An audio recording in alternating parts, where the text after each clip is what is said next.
इससे पूर्व कि अश्वत्थामा दूसरा अस्त्र उठाता, ओम ने परशुराम को उनकी ओर आते देखा। उनके साथ कोई और ऋषि भी थे जिन्हें जगाने हेतु वे अमरनाथ गए थे। अश्वत्थामा यह देखने के लिए मुड़ा कि ओम का ध्यान किस ओर था। तभी उसने परशुराम और ऋषि को देखकर उन्हें प्रणाम किया। ऋषि ने कहा, आयुष्मान भव। अश्वत्थामा जैसा आशीर्वाद देना तो सूर्य पर अग्नि जलाने से उच्च नहीं होगा। और फिर कहा, विजयी भव। अश्वत्थामा के पश्चात ओम ने भी ऋषि को प्रणाम किया, जिनका परिचय देने की आवश्यकता नहीं थी, क्योंकि दोनों का संबंध युगों पहले का था। ओम के समक्ष खड़ा व्यक्ति कोई और नहीं, स्वयं वेदव्यास थे। महाभारत के समय उनके अनुरोध पर ओम ने उनके पुत्र विदुर के स्थान पर युद्ध में उपस्थित होने का कार्य किया था। वेदव्यास कम से कम अपने एक पुत्र को सुरक्षित और युद्ध से दूर रखना चाहते थे, जिस कारण उनके स्थान पर ओम को युद्ध रेखा की प्रथम सीमा पर उपस्थित किया गया था। कोई नहीं जानता था कि वास्तव में विदुर कैसे दिखते थे, क्योंकि वे अपने भाइयों के साथ राज्य में नहीं पले थे और इसीलिए उनके स्थान पर किसी और को रखना सरल था। जैसे ही महर्षि वेदव्यास ने ओम से आंखें मिलाई, उनके बीच अकथित संवाद हुआ। व्यास ने ओम को छोटा सा संकेत दिया, जैसे विदुर की भूमिका निभाने हेतु उसे धन्यवाद दे रहे हों, क्योंकि ओम युद्ध के पश्चात अदृश्य हो गया था और वेदव्यास ने विदुर का अंत कभी नहीं लिखा, जिससे उनका अंत एक रहस्य बन गया। तुम्हें यहां देखकर प्रसन्नता हुई ओम। ओम नहीं जानता था कि युगों के पश्चात सात में से तीसरे चिरंजीवी से मिलकर कैसी भावना व्यक्त करनी चाहिए। इससे पहले कि वह कुछ कहता, परशुराम बोले, ऋषिवर, जैसा आप चाहते थे हम तीनों यहाँ उपस्थित हैं। कृपया समझाएं, मानसरोवर को क्यों नष्ट किया गया। ऋषि व्यास ने अपने समक्ष खड़े तीनों पुरुषों के साथ एक गोपन रहस्य साझा किया।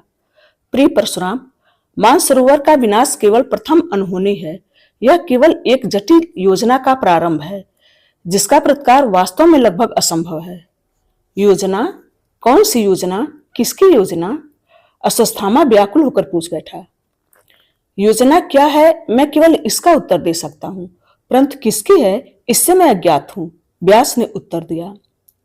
संभव है कि आपका उत्तर हमें उस तक ले जाए जिसकी यह योजना है, ओम ने अनिश्चित होकर कहा, क्योंकि उसे पता नहीं था कि उसके विचार का कोई महत्व है। संभव है, व्यास ने कहा। क्या वह असंभव योजना है? परशुराम ने पूछा। सबसे प्राचीन भविष्यवाणियों में से एक का वर्णन एक छंद में किया गया था, जिसे मतपूर्वक गुप्त रखा गया था, और समय के साथ यह इतना प्राचीन हो गया कि हमने विचार किया कि यह पहले से ही सभी हिंदू शास्त्रों में सदैव के लिए नष्ट हो गया होगा। परंतु धन्वंतर ने इसकी रक्षा की।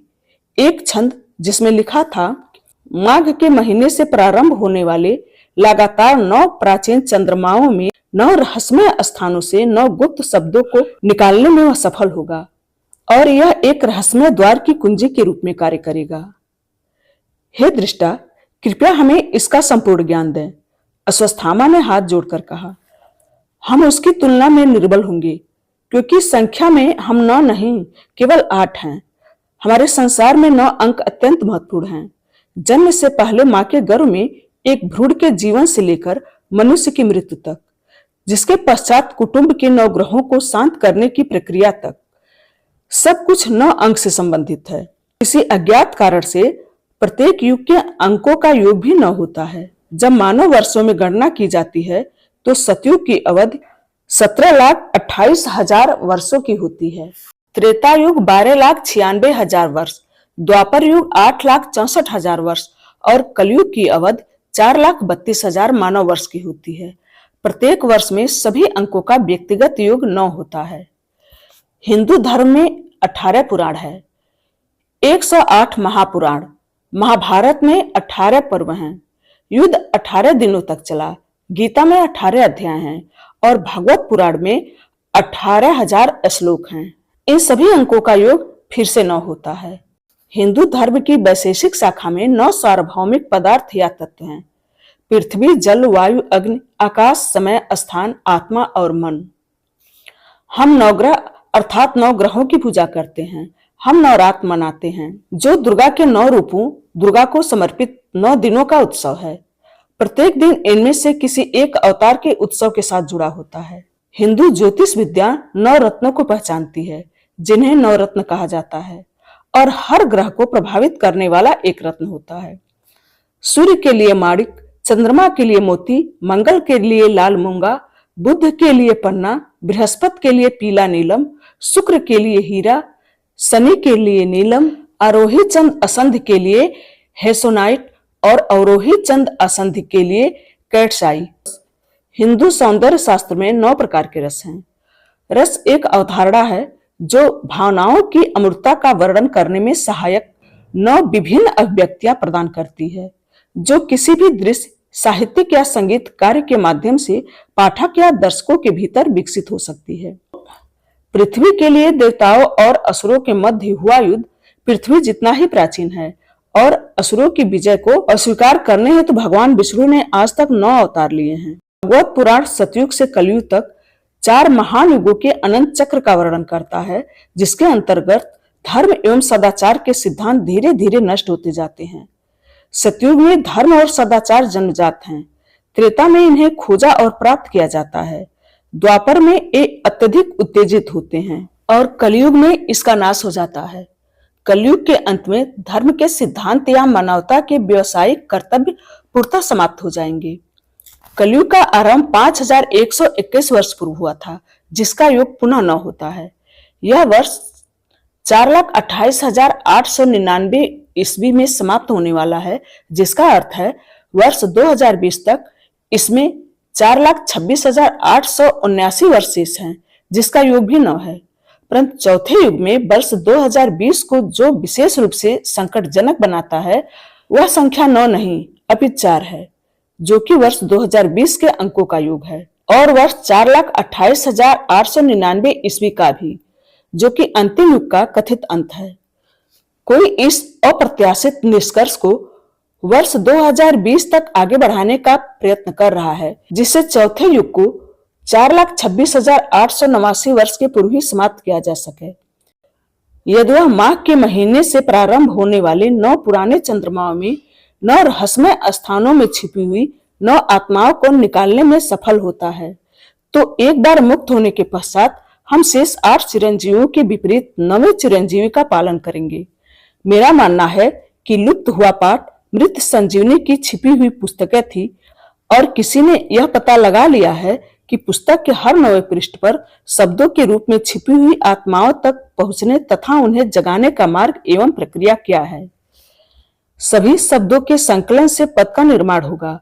मेरा मानना है कि कोई इस भविष्यवाणी को सत्य में परिवर्तित करने का प्रयत्न कर रहा है और समस्त भारत में स्थित रहस्यमय स्थानों में संरक्षित शब्दों के एकीकरण के माध्यम से राक्षसों को मुक्त करने की इच्छा रखता है।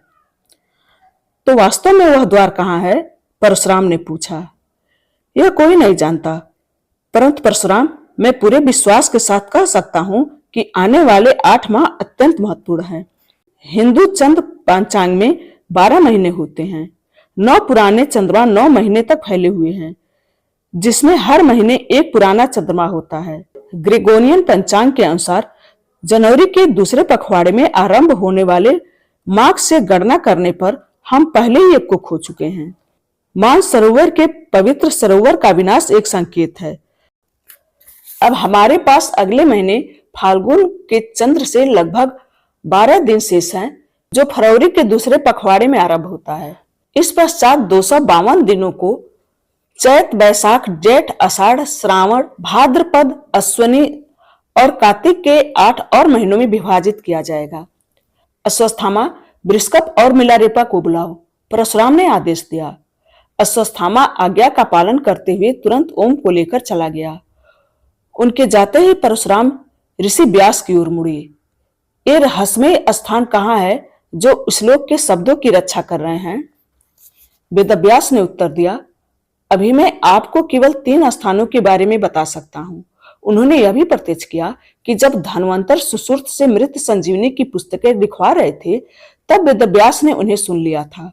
शेष स्थानों को पुस्तक में लिखी गई जानकारी से समझना होगा। इसके उपरांत पुस्तक में लिखे अनुक्रम से मैं अज्ञात हूँ, ऋषि ने कहा। हम उसके लिए भी कुछ करेंगे। सर्वप्रथम हमें स्थानों को जानने की आवश्यकता है, परशुराम ने विचार व्यक्त किया। दूसरी ओर अश्वत्थामा और ओम पुनः बृहस्पति के निवास की ओर जा रहे थे। प्रकाशित गुफा को पार करते हुए अश्वत्थामा ने अपने विचार व्यक्त किए। नौ के बारे में मैंने कभी ऐसे विचार नहीं किया था जिस प्रकार वेदव्यास ने समझाया। चूंकि ओम उसी जानकारी पर विचार कर रहा था, उसने कहा, हाँ, संभव है कि 9 अंक गणतज्ञों के लिए भी एक रहस्यमय संख्या है। ये इसके पेचीदा और मायावी गुणों के कारण 9 अंक से ग्रस्त हैं। मुझे आश्चर्य है कि क्या यह सब वेदव्यास की कही बातों से संबंधित है। गणतज्ञ ग्रस्त हैं, वह कैसे? अश्वत्थामा ने पूछा। कई कारण है। सर्वप्रथम 9 पहली संयुक्त भागशाली संख्या है, पहली समग्र विषम संख्या और एकमात्र एकल अंक विषम संख्या है। मिहाइलेस्कू के प्रमेय के अनुसार यह एकमात्र सकारात्मक पूर्ण शक्ति है जो एक और सकारात्मक पूर्ण शक्ति से अधिक है। यदि तुम शून्य को छोड़कर किसी भी पूर्ण संख्या से 9 गुणा करते हो और बार बार उत्तर के अंकों को जोड़ते हो, जब तक कि यह केवल एक अंक न बन जाए, तो तुम्हारे निष्कर्ष 9 पर समाप्त हो जाएंगे। उदाहरण के लिए 2 को 9 से गुणा करने पर 18 आता है, 1 को 8 से जोड़ने पर 9 आता है। एक बड़ी संख्या लो, जैसे 5, 7, 8, 3, 2, 9। एक 9 से गुणा करने पर उत्तर 52, 4, 961 आता है और 5 धन 2 धन 0 धन 4 धन 9 धन 6 धन 1 27 होता है और 2 धन 7 का कुल योग भी 9 है। यदि किसी संख्या को उसके अंकों की संख्या के अनुसार 9 की संख्या से विभाजित किया जाता है तो संख्या दोहराए जाने वाले दशमलव में बदल जाती है। उदाहरण के लिए 274 को 999 से विभाजित करना 0, 2, 7, 4, 2, 7, 4, 2, 7, 4, 2 का प्रमाण देता है। इसके उपरांत एक बहुभुज के आंतरिक कोणों का योग निर्धारित करने का सूत्र n-2 कोष्टक में 180 है, जहां n भुजाओं की संख्या है। किसी भी बहुभुज के सभी कोणों का योग सदैव 9 होता है। पृथ्वी का व्यास 7920 मील है, जो योग करने पर 9 यानी 7 धन 9 धन 2 धन 0 बराबर 18, 1 धन 8 बराबर 9 होता है।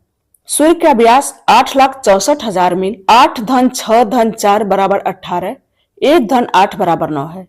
इतना ही नहीं, प्रकाश की गति 1,86,282 मीटर प्रति सेकेंड है, जिसका अर्थ है 1 धन 8 धन 6 धन 2 धन 8 धन 2 बराबर 27, 2 धन 7 बराबर 9। ऐसा माना जाता है कि अंक 9 स्थान और समय को भी नियंत्रित करता है। यह पृथ्वी की धुरी से एक महत्वपूर्ण भूमिका निभाता है। उदाहरण के लिए यदि मिनटों की गणना विभिन्न स्तरों पर की जाती है तो अंत केवल 9 होता है। जैसे ही ओम ने समझाना समाप्त किया, अश्वत्थामा ने हंसते हुए कहा, इनमें से कुछ तो सीधे मेरे सिर के ऊपर से चले गए, परंतु यह जानना चिंताजनक है कि 9 अंक का गणित में भी इतना महत्व है।